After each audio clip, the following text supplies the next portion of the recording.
The execution chamber buzzed with alien voices speaking in dozens of different languages.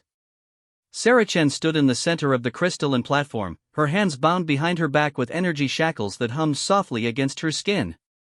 Around her, representatives from 47 different species watched from their floating observation pods, their alien faces showing various expressions of satisfaction, curiosity, and disgust. She had been here for 3 months now, ever since the Earth delegation's disastrous first contact with the Galactic Council. What was supposed to be humanity's grand entrance into the cosmic community had turned into a nightmare of accusations, trials, and, now, execution. The charges were numerous: violation of the Sentient Species Protection Act, unlawful expansion into protected space, and the destruction of 3 Kepler research stations. The truth was far different from what the Council believed. Sarah was just a xenobiologist who had been studying microbial life on Kepler 442b when the automated defense systems mistook her research vessel for a weapon. The explosions that followed weren't her fault, but try explaining quantum resonance cascade failures to beings who had never encountered human technology before. High Arbiter Vexthal raised his 6 arms, and the chamber fell silent. The massive insectoid being's compound eyes reflected the chamber's blue light as he spoke in the universal trade language. Human Sarah Chen, you have been found guilty of crimes against the galactic community. The sentence is death, followed by your remains being given to the Great Devourer as is tradition for the most heinous criminals. Sarah's heart pounded, but she kept her face expressionless. During her time in the Council's detention facility, she had learned that showing emotion was seen as weakness by most species. The only thing that had kept her alive this long was their curiosity about human biology and psychology. Do you have any final words before the sentence is carried out? Vexthal asked, his mandibles clicking together in what she had learned was either amusement or annoyance. Sarah looked around the chamber, meeting the eyes of as many council members as she could. I've spent my entire adult life studying life in all its forms. I've seen beauty in the smallest microorganisms and wonder in the vast diversity of the universe. If my death somehow serves the greater good of galactic peace, then so be it. But, know this, humanity isn't what you think we are. We're not conquerors or destroyers. We're explorers, scientists, dreamers. And, when the real truth comes out, you'll realize you've made a terrible mistake. Several council members shifted uncomfortably in their pods. The Zephyrian delegate, a creature that looked like a cross between a jellyfish and a tree, pulsed with different colors that Sarah had learned indicated distress. But the verdict had already been decided weeks ago. This was just ceremony now. The execution device descended from the ceiling, a crystalline blade that hummed with energy. Sarah closed her eyes and thought of Earth, of her laboratory where she had spent countless hours peering through microscopes, of her cat Mr. Whiskers who was probably wondering where she had gone. She thought of her parents, who would never know what happened to their daughter who had volunteered for humanity's greatest adventure. The blade fell with surgical precision. There was no pain, just a strange sensation of floating, of becoming disconnected from her body. Her consciousness seemed to hover above the chamber for a moment, watching as her headless body slumped to the platform. Then, everything went dark. But death, it turned out, was not the end. Sarah's awareness returned slowly, like waking up from the deepest sleep of her life. She expected to find herself in whatever afterlife humans were supposed to go to, but instead she was surrounded by heat, dampness, and the sound of heavy breathing. Her first confused thought was that she was in some kind of cave. Then, she realized she could feel her body again. Not just feel it, she could move it. Her hands went immediately to her neck, expecting to find a gruesome wound, but instead her fingers traced smooth, unbroken skin. She was whole. She was alive. And she definitely wasn't where she was supposed to be. The cave around her was enormous, with walls that seemed to pulse with a faint bioluminescent glow. The air was thick and humid, carrying scents she couldn't identify, something like sulfur mixed with ozone and an underlying musk that made her think of reptiles. Somewhere in the darkness ahead, something very large was breathing. Sarah sat up carefully, her body feeling strangely different. She felt stronger, more alert than she ever had before. Her night vision seemed improved too, because she could make out details in the cave that should have been invisible in the darkness. Strange crystalline formations jutted from the walls, and what looked like old bones were scattered across the rocky floor. that's when she saw the eyes. Two massive golden orbs, each easily the size of dinner plates, watched her from the far end of the cave. They blinked slowly, and Sarah heard the sound of something huge shifting position. The breathing she had been hearing was coming from whatever owned those eyes. "You're awake," a voice said, speaking directly into her mind. The voice was deep, ancient, and carried undertones of amusement. "Interesting. Most of the Council's offerings don't wake up at all." Sarah's scientific mind immediately kicked into overdrive, pushing aside her fear. Telepathic communication was theoretically possible, but she had never encountered a species that could actually do it. "You're the Great Devourer," she said aloud, not knowing if the creature could hear her spoken words. A sound like distant thunder rumbled through the cave, and Sarah realized the creature was laughing. "That's what they call me, yes. Though I prefer Drachmer." The Great Devourer title was something the Council came up with to make their little sacrificial ritual sound more impressive. "But, you do eat the criminals they send you?" "Usually. Most of them are quite delicious. But, you..." The golden eyes moved closer, and Sarah could make out more of the creature's form. It was indeed dragon-like, but unlike any dragon from human mythology. Its scales seemed to shift between colors, reflecting the cave's bioluminescent glow. Its body was serpentine but muscular, easily 200 feet long. "You're different." Sarah forced herself to stay calm, falling back on her scientific training. "Different how?" "For starters, you're not dead. The Council's execution methods are quite thorough. I've never had a meal arrive with its consciousness intact before. And then, there's the matter of your biology." "My biology?" The dragon's massive head moved closer, and Sarah could feel the heat radiating from its body. She should have been terrified, but instead she felt oddly calm. "Your species, humans, the Council called you. You're not in their genetic databases.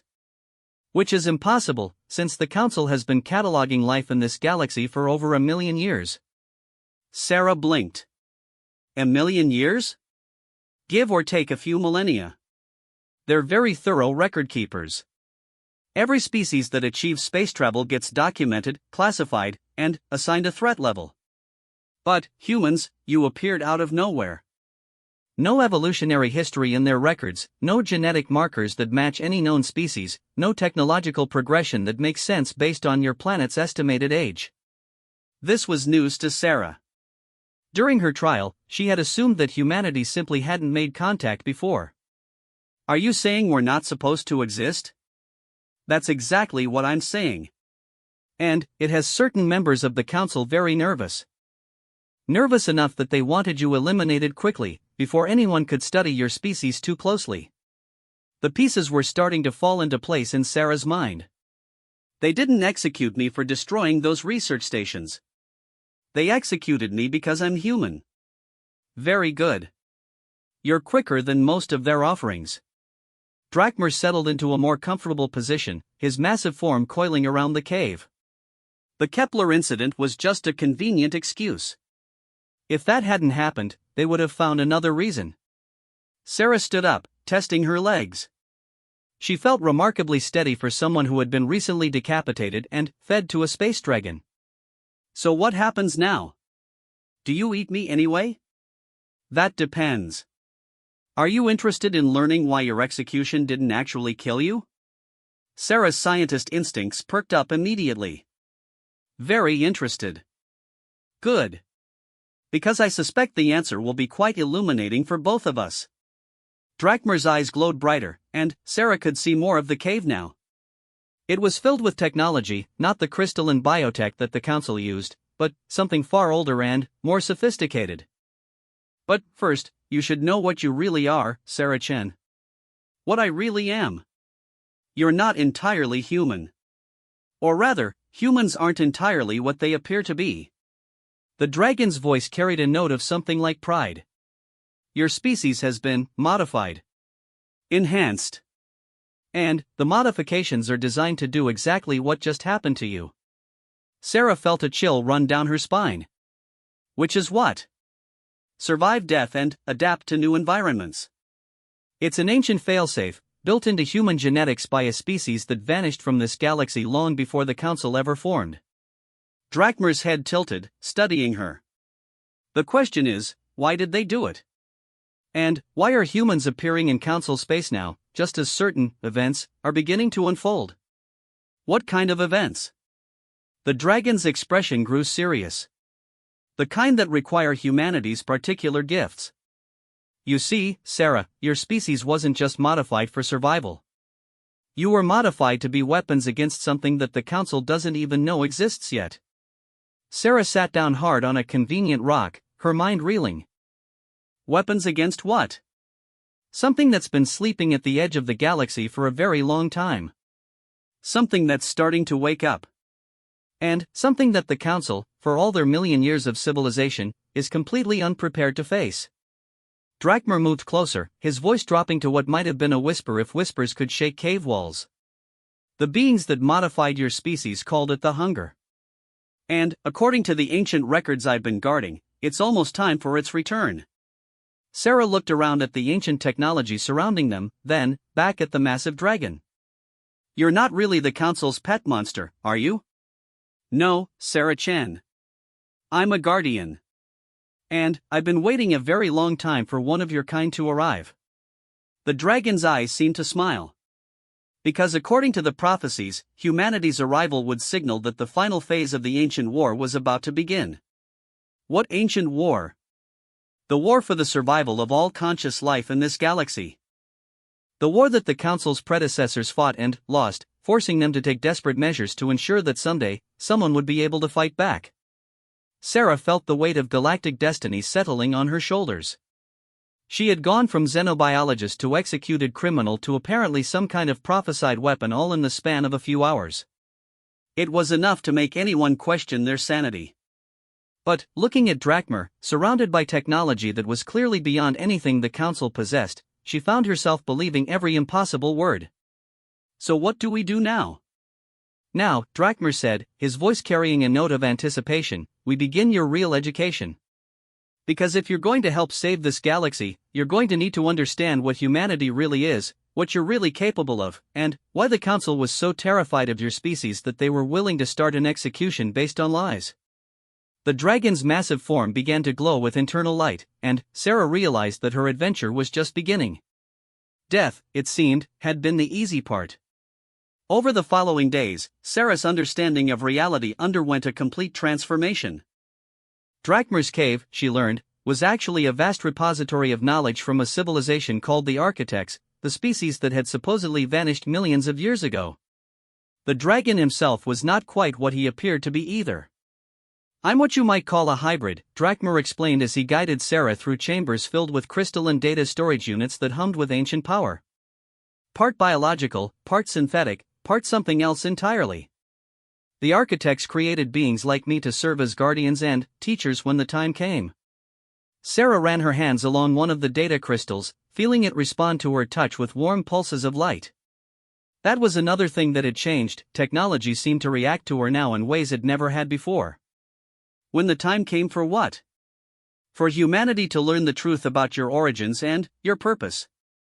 Drakmer's massive form moved with surprising grace through the chambers. The modifications made to your species weren't random, Sarah. Every enhancement, every adaptive capability, every seemingly impossible survival trait was carefully designed for a specific purpose. They entered a new chamber, this one dominated by a massive holographic display that showed the galaxy in 3 dimensions. Stars sparkled and moved in their eternal dance, but Sarah could see something wrong with the image. At the very edge of the galaxy, there was a region of absolute darkness, not empty space, but something that seemed to devour light itself. The hunger, Drakmer said, noticing where her attention had focused. It's been dormant for 3 million years, but the signs indicate it's beginning to stir. The Council's sensors haven't detected it yet because they don't know what to look for. Sarah studied the dark region, her enhanced vision picking up details that shouldn't have been visible. What exactly is it? A collective consciousness that feeds on sentient thought. It's not alive in any sense that we understand life, it's something else entirely. Something that views consciousness itself as a form of energy to be consumed. The hologram zoomed in on the dark region, revealing shapes that hurt to look at directly. Structures that seemed to exist in more dimensions than Sarah's mind could properly process, moving in ways that violated every law of physics she thought she knew. The architects fought it once before, Drachmer continued. They lost. But, before they were consumed, they managed to seed the galaxy with contingencies. Species modified to be resistant to the hunger's influence. Guardians like me, hidden in places the Council would never think to look. And humanity. Why humanity specifically? Drachmer's eyes glowed brighter as he accessed more data crystals. Because humans were the final experiment. Every other modified species the architects created had specific strengths, enhanced psychic resistance, improved physical capabilities, technological aptitude. But humanity was designed to be adaptable above all else. To survive anything, overcome any obstacle, and, most importantly, to never give up. Sarah felt a chill as she realized the implications. You're saying humans were created to be the ultimate survivors. More than that. You were created to be the ultimate problem solvers. The hunger isn't just powerful, it's alien in ways that most species can't even comprehend. Traditional weapons don't work against it. Conventional strategies fail because it thinks in ways that are completely foreign to normal consciousness. The hologram shifted, showing historical records of the ancient war.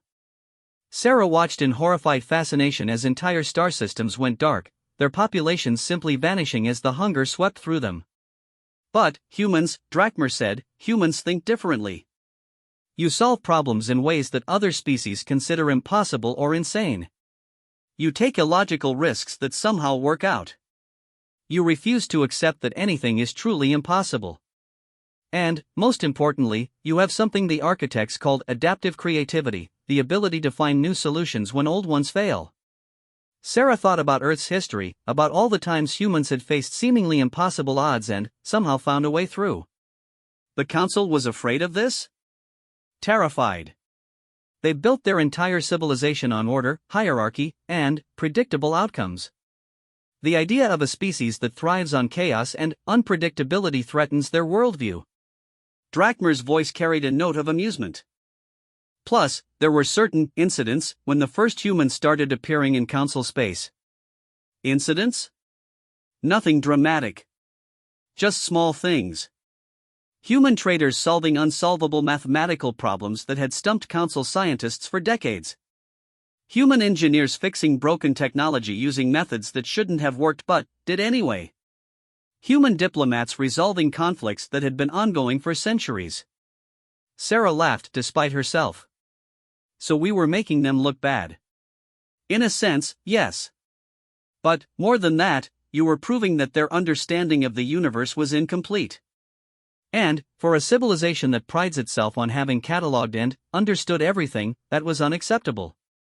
The hologram changed again, showing more recent events. Sarah could see human ships appearing throughout Council space, always small groups, always seemingly random encounters. But, when she looked at the pattern, she realized it wasn't random at all. We're not the first humans to make contact, are we? No.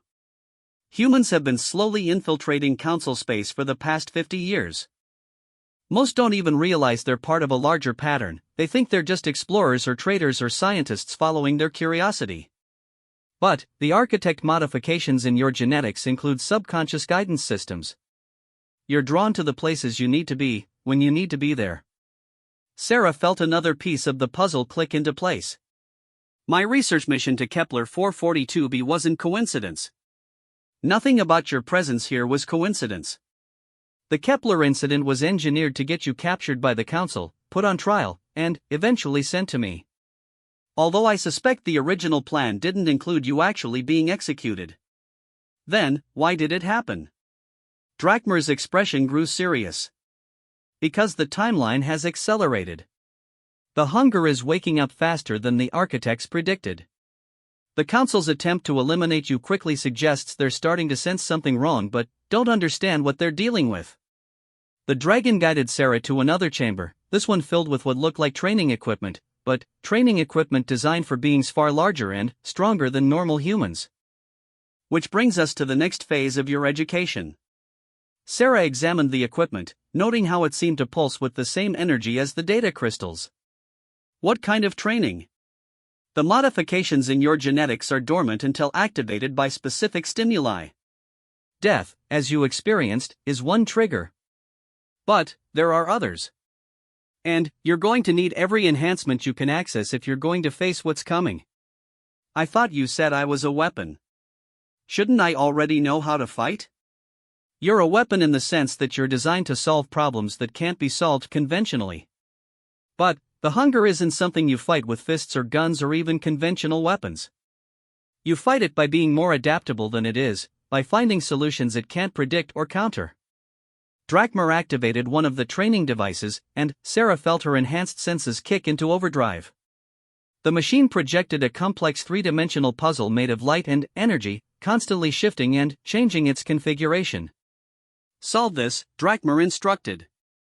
Don't think about it logically. Let your instincts guide you. Sarah reached toward the light construct, and immediately felt her mind working in ways it never had before. Her hands moved without conscious direction, manipulating aspects of the puzzle that seemed to exist partially outside normal space. Within minutes, the construct stabilized into a beautiful crystalline form that pulsed with satisfied energy. Excellent. Again. For the next several hours, Sarah worked through increasingly complex challenges. Each success seemed to unlock more of her hidden capabilities. She found herself manipulating energy fields, solving mathematical equations that existed in more than 3 dimensions, and even briefly communicating telepathically with the ancient machines. Your progress is remarkable, Drakmer observed as Sarah completed a puzzle that involved restructuring the molecular bonds of a physical object just by thinking about it. Most modified beings require months to access these capabilities. You're doing it in hours. Sarah flexed her fingers, watching energy crackle between them. Is this normal for humans? We don't have enough data points to establish normal. But you're definitely exceeding the architect's baseline projections. The dragon's eyes narrowed thoughtfully. Which suggests that humanity has continued to evolve since the modifications were first implemented. Evolved how? Natural selection has been working on your species for thousands of years since the initial modifications. Humans who were more adaptable, more creative, more stubborn in the face of impossible odds were more likely to survive and reproduce. You might be seeing the result of that process. Before Sarah could respond, alarms began sounding throughout the complex. The ancient technology around them flashed red, and Drakmer's massive form tensed. What's happening? Sarah asked. Council forces. They've found this place. Drakmer's voice carried a note of surprise. That shouldn't be possible. This facility has been hidden for 3 million years. Sarah felt her enhanced senses reaching outward, and she could perceive the approaching ships, dozens of them, surrounding the asteroid where Drakmer's complex was hidden. How did they find us? I don't know. But it doesn't matter now. We need to get you out of here. Drakmer began moving toward what looked like a vehicle bay. Your training isn't complete, but it will have to be enough.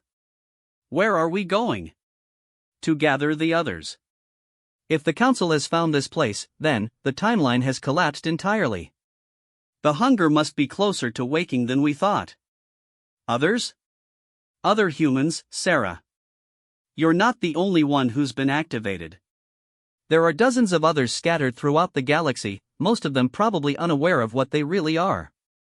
But when the signal goes out, they'll feel the call. The vehicle bay contained what looked like a small spaceship, but one unlike anything Sarah had ever seen. Its hull seemed to shift and flow like liquid metal, and she could feel it responding to her presence. This ship is yours, Drakmer said as council forces began cutting through the complex's outer defenses. It's been waiting for you for 3 million years. It will take you where you need to go and help you find the others. Sarah approached the ship, and it opened for her like a flower blooming. The interior was clearly designed for a human pilot, but the technology was beyond anything she had imagined. What about you? I'll delay them as long as possible, then follow. We have other safe houses, other hidden resources. But, Sarah. Drakmer's voice became urgent as explosions echoed through the complex. Remember what I've taught you. Trust your instincts. Don't try to solve problems the way others would. Be human. Sarah climbed into the ship's pilot seat, and immediately felt the vessel's systems interfacing with her enhanced nervous system. Navigation charts appeared in her mind, showing not just star maps but something more, a network of consciousness spread throughout the galaxy, points of light that she somehow knew were other humans. I don't know how to pilot a spaceship, she said. You don't need to know how. The ship will teach you as you go. Drakmer's massive form was already moving toward the bay doors, preparing to face the Council forces. Go, Sarah. The galaxy needs you to remember what humanity really is. As the ship launched from the hidden complex, Sarah felt the weight of destiny settling on her shoulders once again. But, this time, instead of feeling overwhelmed, she felt something else, anticipation. For the first time since her execution, she had a purpose that made sense. Behind her, she could see Drakmer emerging from the asteroid, his massive form blazing with energy as he faced the Council fleet. The sight filled her with both sadness and determination. She wouldn't let his sacrifice be in vain. The ship's consciousness spoke directly into her mind, showing her the locations of other activated humans. Most were in hiding, confused by changes they didn't understand. But a few had already begun to realize what they were. And, according to the ship's ancient sensors, the dark region at the galaxy's edge was beginning to expand. The hunger was indeed waking up. And humanity's real test was about to begin. Sarah's ship, which had introduced itself as Echo through their neural link, proved to be an extraordinary teacher. As they jumped through hyperspace toward the first cluster of human signals, Sarah found herself learning to pilot, navigate, and even perform basic engineering tasks as if she had been doing them her entire life. The architect technology seemed designed to work with human intuition rather than against it. The first group is on Nexus Station, Echo informed her through their mental connection. 3 individuals who appear to be experiencing simultaneous awakening events. Nexus Station was a massive trading hub in neutral space, controlled by an alliance of merchant species rather than the Council. It was the perfect place for humans to blend in unnoticed, which explained why several of them had been drawn there. As Echo docked at the station, Sarah could feel her enhanced senses picking up the presence of others like her. The sensation was difficult to describe, like hearing a familiar song in a crowded room, or catching a scent that reminded her of home. These people were human, but they were also more than human now. The first person she found was in the station's medical bay, arguing with a Zolonian doctor about his impossible recovery from what should have been fatal radiation poisoning. Marcus Webb had been a cargo hauler until his ship's shielding failed near a pulsar. He should have died, but, instead, his body had somehow adapted to process the radiation and convert it into usable energy. Excuse me, Sarah said, interrupting the heated discussion between Marcus and the increasingly frustrated doctor. I think I can explain what's happening to you. Marcus turned toward her, and Sarah saw his eyes widen with recognition. Not recognition of her specifically, but recognition of what she was. You're like me, he said simply. Yes. And there's a lot we need to talk about. The second human was found in the station's security office, where she was being questioned about her involvement in stopping what should have been an unstoppable computer virus. Dr. Elena Vesquez had been a software engineer before her awakening, but now she could interface directly with computer systems using only her thoughts.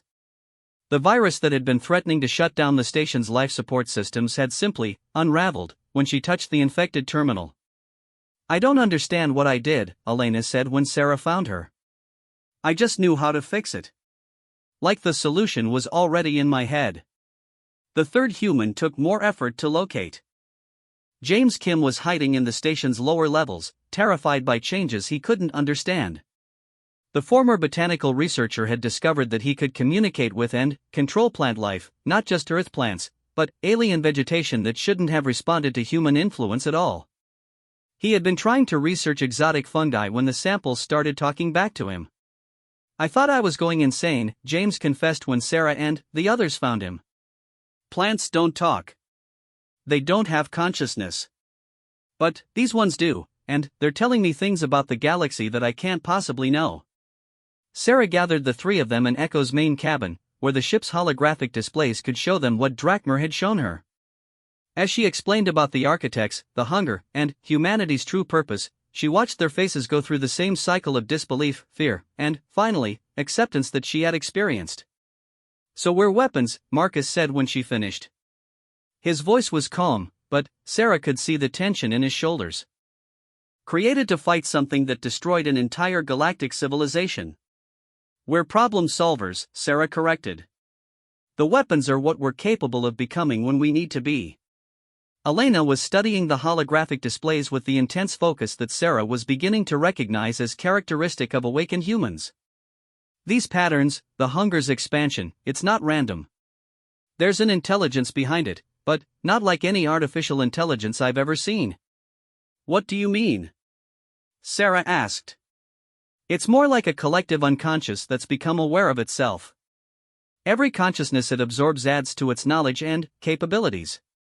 But the pattern suggests it's not just consuming randomly, it's searching for something specific." James, meanwhile, was communicating with some small plants he had brought from the lower levels. "The fungi are old," he said distantly. "Really old. They remember when the galaxy went dark before. They've been hiding, waiting for us." Sarah felt a chill run down her spine. "The plants remember the hunger?" "Some of them. The really ancient ones. They say it's different this time, though. Stronger. But also more focused." James's eyes refocused on the group. "They think it's looking for Earth." "Why Earth?" Marcus asked. Sarah felt Echo providing information through their link, and she shared it with the others. "Because Earth is where the architects made their final modifications to humanity. It's where they hid their most important research. And, according to Echo's databases, it's where they left something that might be able to stop the hunger permanently." "Might be?" Elena said. "The records are incomplete. The architects were consumed before they could finish their work. But they believed that humanity's homeworld contained the key to developing a permanent defense against the hunger." Over the next several days, as they traveled toward the next cluster of human signals, the group began to understand the scope of what they were facing. Echo's sensors could detect at least 200 awakened humans scattered throughout the galaxy, with more activating every day. But they could also detect the hunger's expansion accelerating. Entire star systems were going dark at the galaxy's edge. Not destroyed, consumed. The consciousness that had once lived in those systems was being absorbed into something vast and alien that grew stronger with each conquest. "We're not ready," Marcus said during one of their planning sessions. "For people with weird powers against something that destroyed a civilization millions of years more advanced than us? The math doesn't work." "The math never works for humans," Sarah replied, remembering Drakmer's words. "That's the point. We're not supposed to fight this thing conventionally." Their next stop was a research station where they picked up Dr. Yuki Tanaka, a physicist who had awakened the ability to manipulate spacetime on a small scale. She could fold space to make distances shorter, or stretch time to make seconds last longer. Her research team thought she had developed some kind of revolutionary new technology, but she knew the truth, she was doing it with her mind. Then, they found Captain Rosa Santos, a former military officer whose ship had been attacked by pirates. She should have died when her fighter was destroyed, but instead she had somehow survived in hard vacuum and single-handedly disabled 6 enemy vessels. Her awakening had given her the ability to function in environments that would kill normal humans. Each new addition to their group brought new capabilities and new pieces of the puzzle. But they also brought news of the Council's increasing desperation.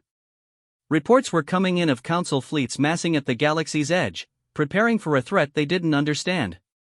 But their conventional weapons and tactics were proving useless against an enemy that existed partially outside normal spacetime. "They're going to get themselves consumed," Elena said after reviewing the latest intelligence reports.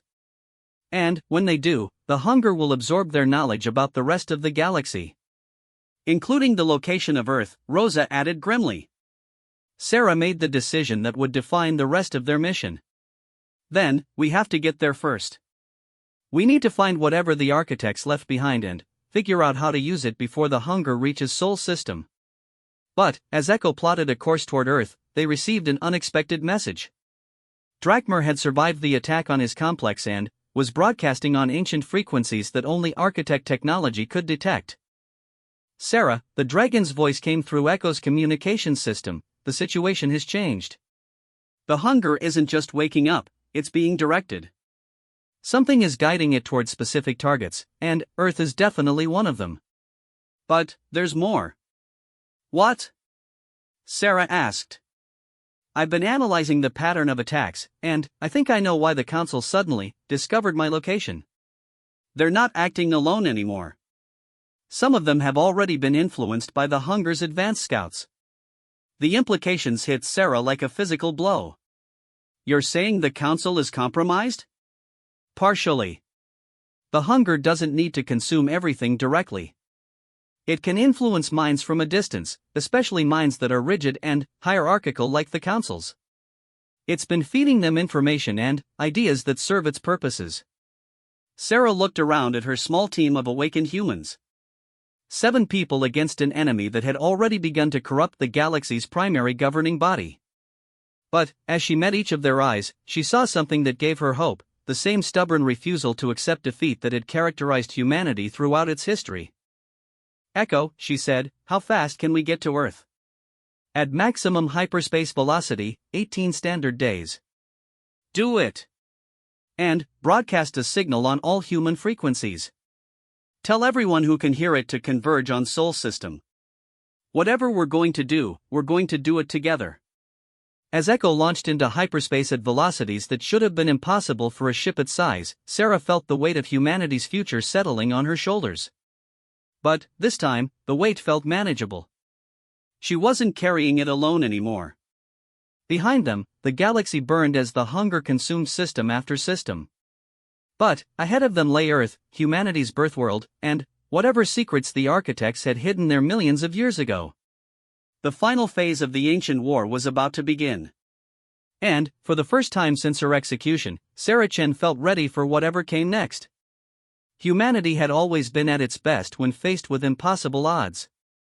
Now it was time to prove that some things were worth fighting for, no matter how hopeless the situation seemed. The ship's sensors detected more human signals converging on their position. Dozens, then hundreds of awakened humans responding to the call, each bringing their own unique abilities and perspectives. As they approached Earth, Sarah realized that humanity's real strength had never been individual power, it had been their ability to work together, to find solutions that no one could have discovered alone. The Hunger had consumed civilizations before. But it had never faced anything like humanity at its finest. And Sarah was beginning to think that might make all the difference.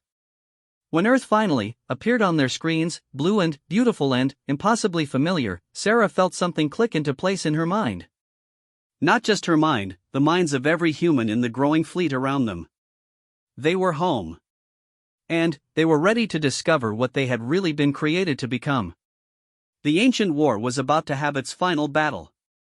And, this time, the weapons fighting it understood exactly what they were fighting for.